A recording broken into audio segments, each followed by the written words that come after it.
हर हर महादेव। दोस्तों, आप सुन रहे थे मेरे साथ मैं तेरी ही।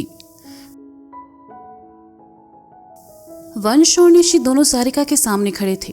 दोनों के चेहरे का रंग उड़ा हुआ था और दोनों के दिल तेजी से धड़क रहे थे। सामने सोफे पर बैठी सारिका उन दोनों को देखे जा रही थी। निशी आई थी वंश को सबक सिखाने और खुद ही फंस गई। ऊपर से लोनावला में उसने वंश के बीच जो कुछ भी हुआ वो भी निशी ने खुद ही सारिका के सामने उगल दिया। वंश को काटो तो खून नहीं। ऐसे वह बड़ा कूल था, लेकिन सारिका को यूं एकटक देखते पाकर उसकी भी हिम्मत जवाब दे गई। वंश, निशी, क्या हम जान सकते हैं ये सब क्या चल रहा है और कब से चल रहा है? सारिका ने दोनों को खामोश देखकर पूछा। वंश तो कुछ बोलने की हालत में था ही नहीं, इसलिए निशी ने ही डरते डरते कहा, I am so sorry aunty, आप जैसा समझ रही हैं। वंश, हमें निशी से अकेले में बात करनी है। तुम जाकर हमारे लिए चाय बनाओ। सारिका ने निशी की बात बीच में काट कर कहा तो निशी का तो गला ही सूख गया। वंश चुपचाप किचन एरिया की तरफ आया और सबके लिए चाय बनाने लगा। सारिका उठी और बालकनी की तरफ चली गई। अवनी ने एक नजर वंश को देखा और फिर डरी सहमी सारिका की तरफ बढ़ गई। निशी सारिका के पास चली आई और चुपचाप खड़ी हो गई। सारिका ने निशी को देखा, वह बहुत घबराई हुई थी। ये देखकर सारिका ने हॉल में रखी टेबल पर पड़े जग से पानी लिया और निशी की तरफ बढ़ाकर कहा, लो पी लो। निशी ने पानी लिया और एक सांस में पी गई। उसने ग्लास सारिका की तरफ बढ़ा दिया और कहा, थैंक यू। नवीन को ये सब के बारे में पता है? सारिका ने अपने हाथों को बांधकर निशी की तरफ देखकर कहा। निशी ने सारिका की तरफ देखा और कहा, मॉम डैड को सब पता है आंटी, बस लोनावला के बारे में। I am so sorry. तुम सॉरी क्यों बोल रही हो? हम अपने बेटे को बहुत अच्छे से जानते हैं। वो कभी ऐसा कुछ नहीं करेगा जिससे हमें शर्मिंदा होना पड़े।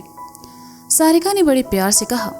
सारिका को नॉर्मल देखकर निशी को थोड़ी राहत मिली और उसने कहा, हमारे बीच ऐसा कुछ नहीं है आंटी। शूटिंग का एक पार्ट लोनावला में था और मैं और वंश बस साथ साथ वहां थे। निशी को घबराया हुआ देखकर सारिका ने उसके गाल को छुआ और प्यार से कहा, रिलैक्स। हमें तो मुन्ना की सगाई में ही समझ आ गया था कि वंश और तुम्हारे बीच क्या चल रहा है। हम नवीन से मिलकर तुम्हारे और वंश के रिश्ते की बात भी करने वाले थे, लेकिन तुमने तो हमें ही सरप्राइज कर दिया। निशी ने सुना तो उसकी खुशी का ठिकाना नहीं रहा। उसके और वंश के रिश्ते से सारिका को कोई ऐतराज नहीं था। वंश किचन से झांक कर सुनने की कोशिश कर रहा था कि आखिर सारिका और निशी के बीच क्या बातें हो रही है। किचन से जब साफ सुनाई नहीं दिया तो वह अदरक कूटने के बहाने हॉल में चला आया और कान लगाकर सुनने की कोशिश करने लगा। निशी से बात करते हुए सारिका की नज़र जब वंश पर पड़ी तो उसने कहा, वंश, क्या चाहिए तुम्हें? कुछ नहीं, मैं तो बस पूछने आया था कि आप मीठा कम लेंगी या ज़्यादा। वंश ने झींपते हुए कहा, नॉर्मल, अब जाओ यहाँ से। सारिका ने उसी कठोरता से कहा। वंश किचन की तरफ चला आया और बड़बड़ाने लगा, पता नहीं ये छिपकली और माँ के बीच कौन सी बातें चल रही है।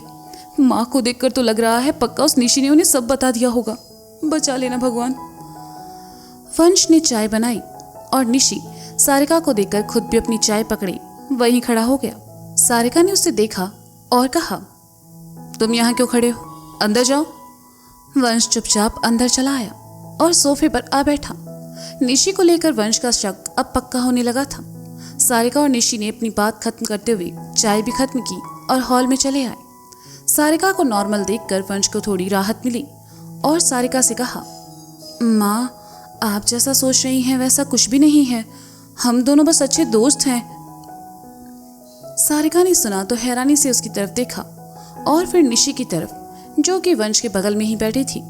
वंश की बात सुनकर निशी थोड़ा सा उसकी तरफ झुकी और तभी आवाज में कहा, आंटी को सब पता है वंश। हाँ क्या? आपको सब पता है? वंश ने चौंक कर कहा। हाँ, हमारे भी कई दोस्त हैं वंश, पर हमारे किसी दोस्त ने आज तक हमारी साड़ी की सलवटें सही नहीं की। ना हमारा कोई दोस्त आधी रात में हमें चाय पिलाने बाहर लेकर गया, ना हमारे किसी दोस्त ने हमें स्टेशन छोड़ने के लिए अपनी सुबह की नींद खराब की, और ना ही हमारा कोई दोस्त हमारे घर पाइप चढ़कर आया। सारिका ने सहजता से कहा। वंश ने सुना तो हक्का बक्का रह गया और निशी की तरफ देखकर कहा, तुमने इन्हें सब बता दिया? इन्हें पहले से पता है, निशी वंश से दबी आवाज में फिर कहती है। वंश ने झेंपते हुए सारिका को देखा और कहा, आप भी तो कहती हैं कि दोस्ती प्यार है। आप और पापा भी तो पहले दोस्त थे ना माँ, फिर उन्हें और आपको एक दूसरे से प्यार हुआ और फिर आप लोगों ने शादी कर ली। काफी समझदार हो गए हो, सारिका ने वंश को ताना मारते हुए कहा तो वंश ने नजरें झुका ली। वंश को खामोश देखकर सारिका ने कहा, हमें तुम्हारे और निशी के रिश्ते से कोई ऐतराज नहीं है, बस हमें एक बार नवीन से बात करनी होगी। अरे उन्हें तो मैं कब का बोल चुका हूं, वंश ने एकदम से कहा तो निशी अफसोस से अपना सर खुजाने लगी। वह वंश को समझ आया कि उसने जवाब देने में जल्दबाजी की। उसने सारिका की तरफ देखा और कहा, मेरा मतलब नवीन अंकल और मेघना आंटी को सब पता है। अब जब सबको पता ही है तो क्यों ना इस रिश्ते को ऑफिशियली कर दिया जाए। मतलब, वंश ने कहा और निशी सारिका की तरफ देखने लगी तो सारिका ने उठते हुए कहा, मुन्ना और काशी की शादी के समय तुम दोनों की सगाई, ताकि तुम दोनों ये चूहे बिल्ली का खेल खत्म करो। हम फ्रेश होने जा रहे हैं। निशी, आज रात का खाना तुम यहीं खाना।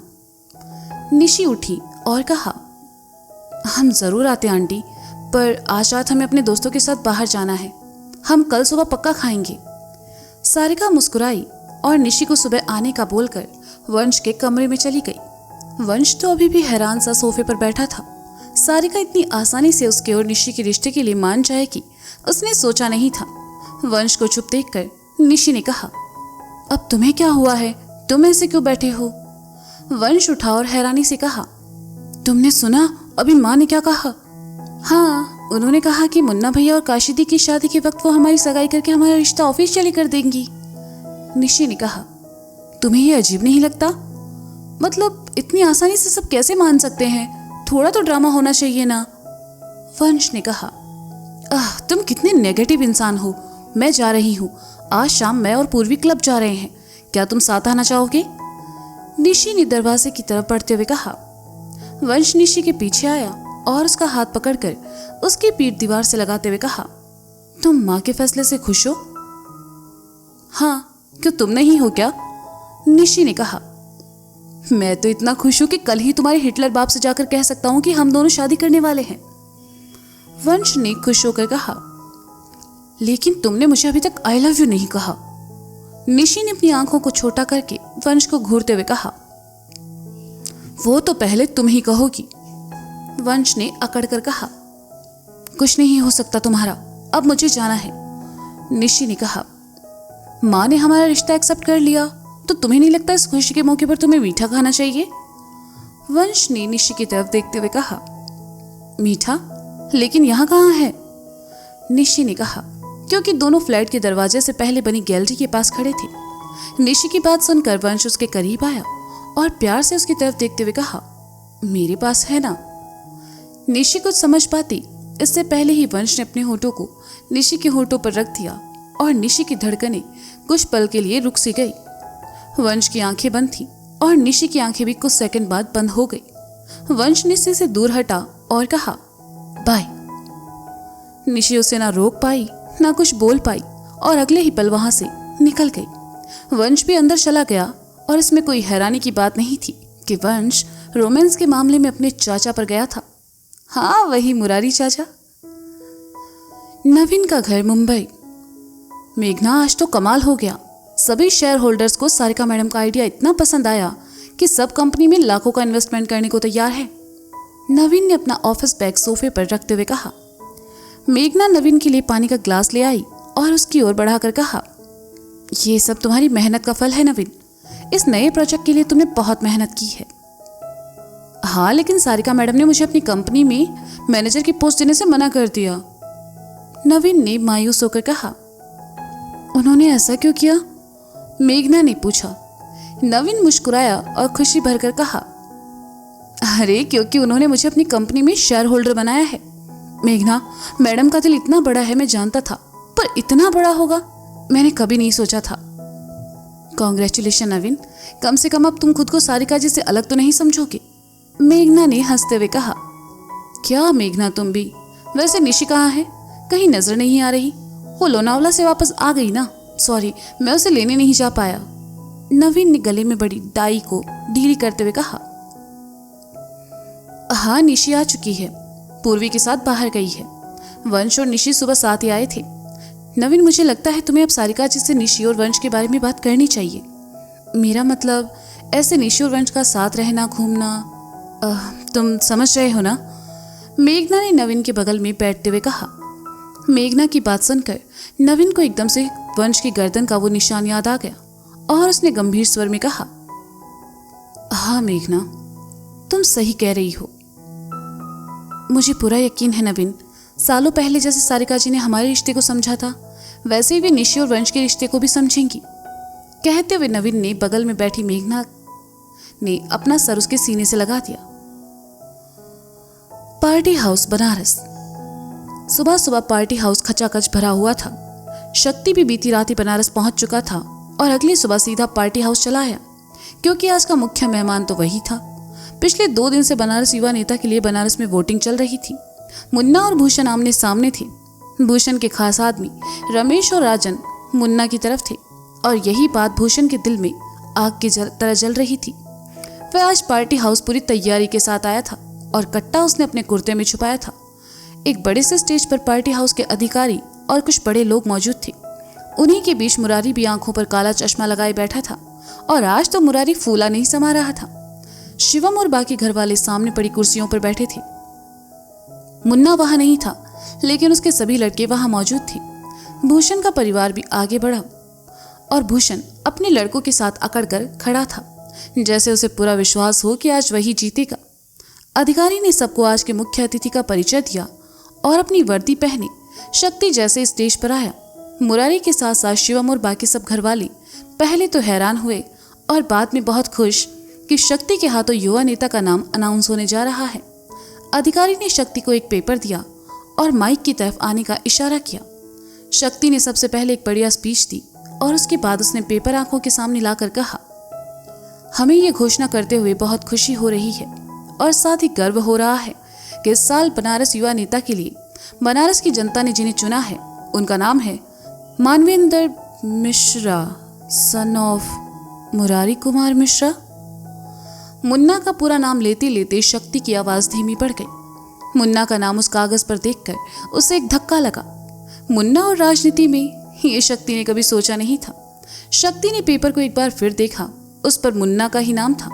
उसने आगे की लाइन पढ़ी, हम उन्हें स्टेज पर आने का आग्रह करते हैं। माहौल तालियों से गूंज उठा। शक्ति ने हाथ नीचे किया और सामने देखा तो सफेद धोती कुर्ता पहने, आंखों पर चश्मा लगाए, हाथ जोड़े मुन्ना बहुत ही स्वैग के साथ स्टेज की ओर चला रहा था। मुन्ना के बढ़ते कदमों के साथ ही बढ़ रही थी शक्ति की धड़कनें। भूषण ने जब सुना कि युवा नेता के लिए मुन्ना को चुना गया है तो उसने कुर्ते में छिपाया कट्टा निकाल लिया। मुन्ना स्टेज पर आया और अपना चश्मा उतारकर शक्ति की तरफ देखा तो शक्ति को पहली बार मुन्ना की आंखों में बदले की भावना नजर आई। मुन्ना शक्ति के सामने चला आया और एक टक उसे देखने लगा।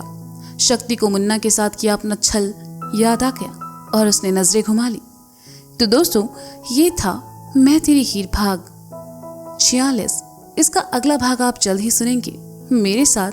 तब तक के लिए शुक्रिया, बाय बाय, अपना ख्याल रखिए और हाँ, सुनते रहें मैं तेरी ही मेरे साथ। नमः पार्वती पते हर हर महादेव शंभो।